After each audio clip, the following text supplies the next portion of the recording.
આજે ઝાંખ તાલુકા પંચાયતની જે પેટા ચૂંટણી ડેડિયાપાડા તાલુકામાં આવી છે ત્યારે આ ઝાંખ બેઠક પરથી આમ આદમી પાર્ટીમાંથી યુવા આગેવાન એવા રાહુલભાઈ મથુરભાઈ વસાવાએ ઉમેદવારી ફોર્મ ભર્યું છે. એના સમર્થનમાં અમે બધા આવ્યા છે.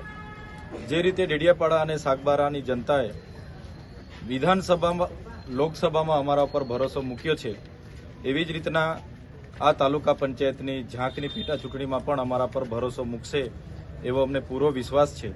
સાથે સાથે આવનારા તાલુકા અને જિલ્લા પંચાયતની ચૂંટણીમાં પણ આ ડેડિયાપાડા, સાગબારા અને નર્મદા જિલ્લાની જનતા અમારા પર પૂરો ભરોસો મૂકશે અને ડેડિયાપાડા, સાગબારા, નાંદોદ, તિલકવાડા, ગરુડેશ્વર સહિત નર્મદા જિલ્લા પંચાયતમાં પણ આમ આદમી પાર્ટી આવનારા દિવસોમાં સત્તામાં આવશે એવો અમને પૂરેપૂરો વિશ્વાસ છે.